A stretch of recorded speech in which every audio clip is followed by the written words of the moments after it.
Hey everybody, welcome back to the Onsen. Before we jump into today's topics and all that good stuff, just wanted to do some quick announcements. For those of you watching us on YouTube who are seeing the video for the podcast, you will have noticed that we have a new video intro. Thanks to Janelle R. Narayan, a stop-motion 2D animator and assistant director based out of Portland, Oregon, who also happens to be a professional ninja. So shout out to Janelle for that awesome intro. And just for anyone also watching us on YouTube or listening on one of the platforms, we're available on more than just probably the one platform you listen to us on. Anything from iTunes to Google Podcasts to Spotify, we're out there. So go on ahead and listen to us on there. And without further ado, let's jump into the onsen. Yeah. This month, since it is the start of a new year, we're looking forward and we're looking at the future of JROCK and Visual-kei and what we think will be happening with it as we continue into the next couple years or even the foreseeable future. I mean, we all know we see all these different trends. I mean, not too long ago, all of a sudden out of nowhere, it was all about the kawaii metal with Baby Metal, Lady Baby, and all these other bands popping out of nowhere with this idol metal fusion. So, I mean, is that style gonna stay forever? Is it gonna fade? Is it just gonna be like one or two groups that keep it popular? Are we gonna get more of them? You know, just that kind of thing. So, Sis, I gotta ask, I mean, for either JROCK or Visual-kei, because you can argue that they're completely different. What's your opinion on where everything's going? I kind of feel like everything that's already been filmed already will stay. Like, I remember there was a moment in time where everybody was utilizing like dubstep beats into their rock music, and I think that's kind of died down. But I feel like there are also bands that kind of focus on that idea a lot more than others. I think with the kawaii metal thing, you just need a lot of bands to form in order for that scene to become massive, and it has. And I don't know what would come next after that. It's really a really difficult question. Yeah, it is. But you made a really good point, and I didn't even think about it when I was thinking about this to begin with, which was how you mentioned, you know, for a while there were bands just heavily sampling dubstep or even just, you know, doing their own stuff, not necessarily sampling. And I recall Gazette in particular. They really had a lot, and they still continue, and even in the past had a lot of, you know, electronic stuff in their music, and it goes really well with it. And to that point, in the future, it's going to keep evolving is the best way to look at it. Is there are these trends in the mainstream of music that do find their way into these scenes in some form or another, be it big or small. I feel like one trend that I feel like has kind of ascended. I don't think it's a trend, but in Visual-kei there wasn't, what I could gather, there wasn't a band like Deluhi, for example, and I think Deluhi was the start of something from what I could see, and that led to like other bands now. So we now have bands like Jaluka, we have like bands like Far East Design, which is here as well, and they've got like a degen vibe. And we have Jaluka, we have Deviloof, we have Dimlim, we have Nazar there. We have all these heavy bands that we didn't have before. I feel like the problem with some of these new bands, especially when they're heavy, is that they get compared to like the likes of Dir and Grey, which is fine, which is perfectly fine. But I feel like into this this culture of thinking of the bigger bands, and that the bigger bands are the best, and that's it. Is there not going to be another band that takes over, you know, Dir and Grey's kind of crown or whatnot? So, yeah. Yeah, definitely. I mean, that's something interesting too. So we have these big, super established bands, and we see, you know, Dir en Grey, for example, going all the way back to '97. And obviously someone like X Japan going back even further. I don't have the knowledge right here of how far back they go, but obviously much further back than '97. Gazette's been around since probably the late '90s as well, I believe, and those are the go-tos when you think the Yeah. big successful good bands. It's them. It's those three for sure. There's Luna Sea and there's other ones as well, but for me and many other people, I'm sure it's those ones come to mind just immediately. And yeah, I mean, you look at again the trends that are being followed and set right now. It seems like we're entering this new era of just super heavy, just really interestingly enough, like grindcore influenced JROCK and Visual-kei with the likes of Deviloof. And at the same time, it's such a small niche, but it's growing. And the unfortunate part is that, yeah, they do get compared to, for example, Deer on Grey, because they're one of the heavier of the big bands. And they have so much experience behind them, so many years of working together and really getting to know their craft. And these guys are just starting, and they're already getting compared to the best in the industry.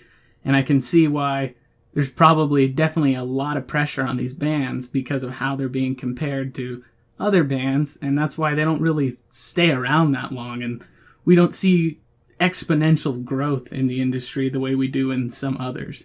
There is a high turnover of forming bands, and yeah, I feel like there are also bands that kind of rise to the challenge of being compared to like Darren Gray. So for example, I think Deviloof was released their music video, announced their appearance or whatnot. They were like they're the Brutalist Visual-kei band, and I think that's you instantly think, oh, Darren Gray, what? They're actually the one of the Brutalists of the time. But I think it's because when Darren Gray came, there wasn't anything like it, and now we have all these bands that can do the same thing, and it's good that we have that. Yeah, I mean that's kind of another thing too, is that whole idea of there are no more innovators. There's the people who are at the top, and everybody else who comes up comes from something that they've done. There's no innovation to be done.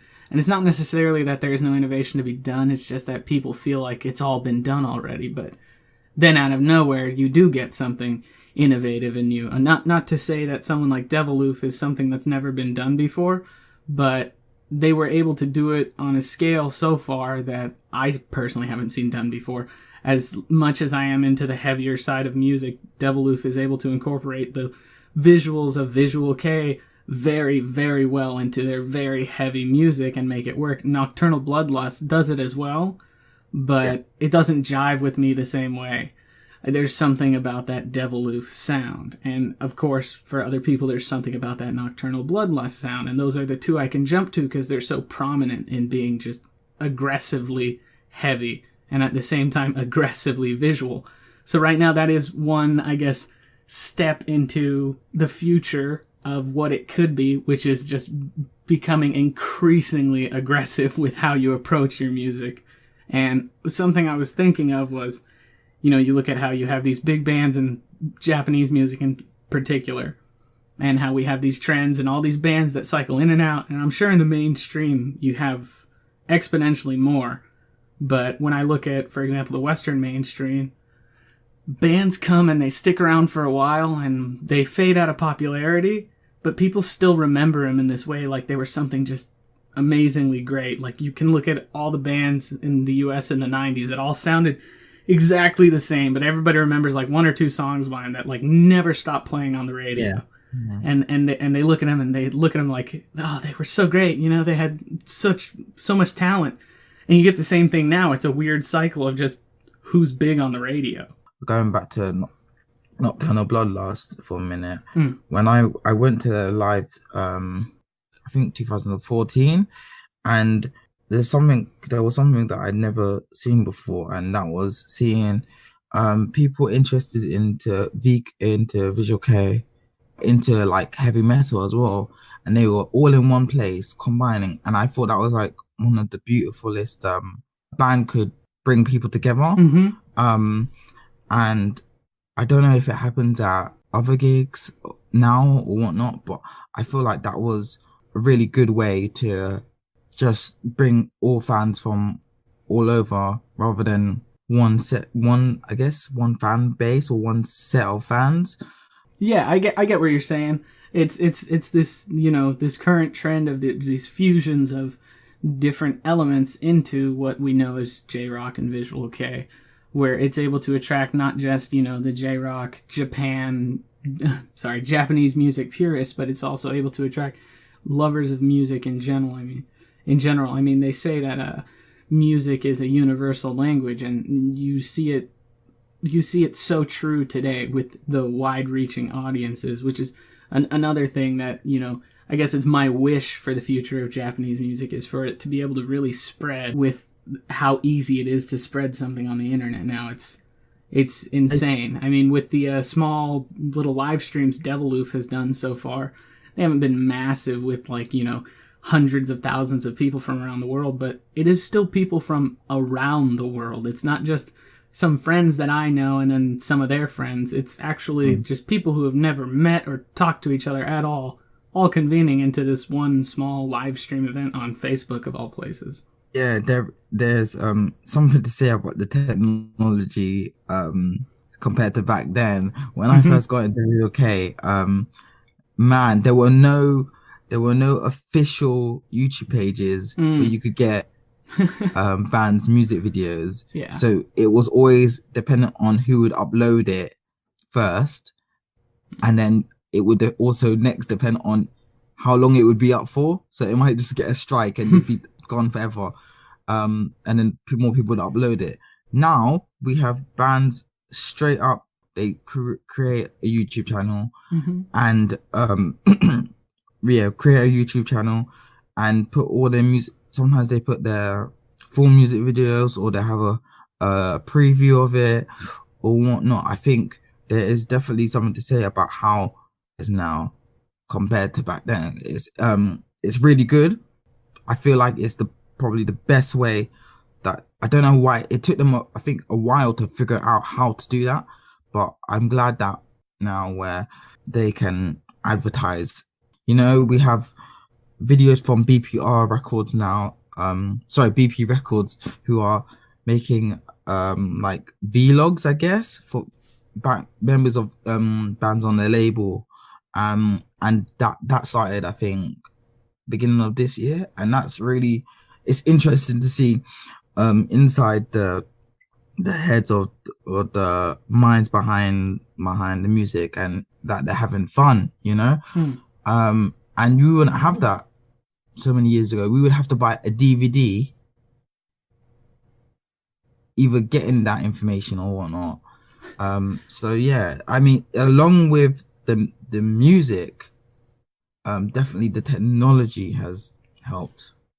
Yeah, I mean, like, not to mention, like you said, you'd have to get a DVD in the past. I mean, that would involve finding the DVD somehow. If not through the internet, then some random store that happened to import it from Japan, and it's just the odds of finding what you want to find are just so low. And it's like also the culture around it as well, and with Twitter. So basically, it's just because we've got social media, got YouTube, we've got all these different ways to communicate, and just or giving more visibility to especially new bands, and obviously we can follow older bands as well. Yeah, and that's a great thing. Yeah, it definitely is, but there's two things I kind of want to bring up here. One is, I know on here especially, I'm always like constantly trying to push for bands to do some type of live stream or something. And like an example of something I was just talking about recently with a friend of mine who's by no means into anything I'm into when it comes to music, but I brought it up because we were just talking about tech in general, is these 360 cameras that they have. So there's these cameras they have that record in 360 degrees. And right now they're really expensive, but with time, obviously, they're going to go way down in price. And with something like that, and something simple like Google Cardboard, which is literally cardboard that you slot your phone into, and then a YouTube upload, you can give someone the experience of being at a show. I mean, it doesn't take much. There's definitely already with K-pop, they really adopted a lot of this VR stuff as soon as it was coming out, like Google Cardboard. Like, there's plenty of videos you can go and see that are filmed in 360. And there's one in particular I remember when I was first, getting into VR and seeing what all the fuss was about is it's this group of girls just performing live on a stage. And there's a 360-degree camera close to the front of the stage, and it's kind of, I believe it's hanging from the ceiling, given the angle you're looking at. If not, it's on some kind of pillar to stay out of everyone's way. But you can look at any angle of the stage you want to look at. You can even observe the other fans around you, and it's really close to the experience of actually being at a show if you were like 9 feet tall. But it's really close to the actual experience, and it doesn't take that much anymore, and it's taking less and less to get there. So hopefully we can see that in the future, but at the same time, as these things become more accessible, we start getting more and more noise. It's not...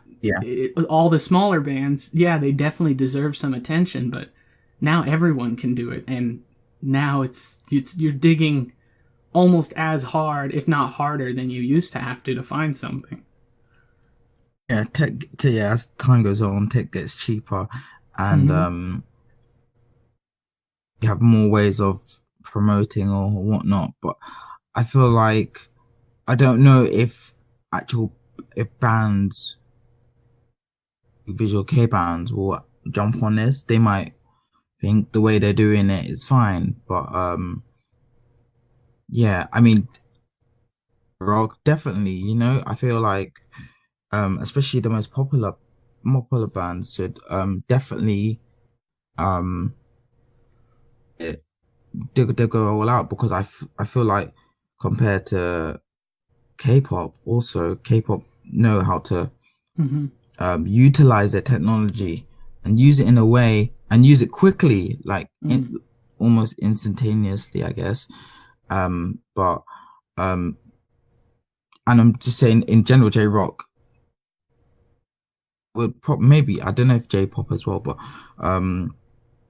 they have yet to kind of catch up with that, and it's unfortunate, but what the thoughts of the high ups are, whatnot. What I will say is Far East Design, I guess a few months after they released their first music video, they done the whole 360 degree, but for their music video, and I thought that was really, really cool. I've never seen a Visual-kei. That's the only Visual-kei band I've ever seen at this current moment. And they done it for two of their music videos. So I don't know if it's either feasible, if it's popular, or maybe there needs to be somebody who has the ideas, who wants to go forth with it. I'm not too concerned about noise, really. I think it depends on how it's done, really, I guess. I mean, I guess on that point, not being worried about the noise, though, is the actual good stuff does find its way to the top. The people who do put in the time eventually allow us to partake in the fruits of their labor. So eventually, even though everyone will have access to all of this technology, the ones that will ultimately rise to the top will be the ones that are the cream of the crop. I think looking at it now as kind of like a final point before we move on is that I think we both agree that the scene isn't dying necessarily. The scene does take on new niches from time to time. It will adapt to whatever's popular at the time, and those trends come and go. And then really moving forward, there's massive potential for growth, but what it's really going to take is the adoption of not necessarily just new technology, but new techniques of really getting yourself out there. But on that one, so we did actually have some interesting input from some of the readers on, I think it was an interview we did on either early 2018 or late 2017. It was with Seiichi Hoshiko. Yeah. VK Oyaji was the nickname he had. He was a big part of the industry, and looking at the comments on that interview, there's somebody said the visual scene these days is more repetitive, and Hoshiko should know about that. It's hard to find good artists in this scene. I only find bands that only care for their image. This is Emmanuel Medina Ruiz, which has, I think, the album cover for Real as their profile picture, which I get what they're saying here, where it seems like, yeah, we're getting a lot of cookie cutter bands, but sometimes these cookie cutter bands start out cookie cutter just to get themselves heard.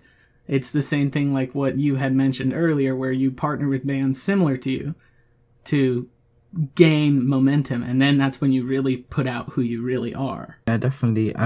I feel like that he has a bit of a database going on in his head, and about and that's how he judges the band and whatnot. Mm-hmm.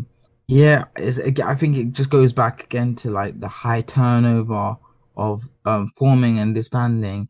So moving on to another reader, we got Stan Owens, who said Visual-kei should be more about cuteness and beauty, not dark and gruesome, which I think is so funny because, you know, here this whole time you and I have been talking, we're like Nocturnal Bloodlust and Deviloof and Deer on Grey, and it's like the darker the better, aggressive, you know. But so maybe if it's trying to be super appealing. But if you're trying to really target a certain audience, yeah, you might not grow as much as with a broad, cute audience like an idol group or something. But I think Visual-kei needs to keep being unique in every way that it can be. Lighter music is fine. Like, and their music is hella light sometimes. Yeah, even though they're not around anymore, but yeah, I feel like there's a mixture. Visual-kei bands especially are very good at mixing genres. Helps, I feel like, a lot, PO wise, and just look wise as well. Like Chanty is one of those bands where I feel like they sound more like indie rock, and I've never heard that sound before, especially in Visual-kei.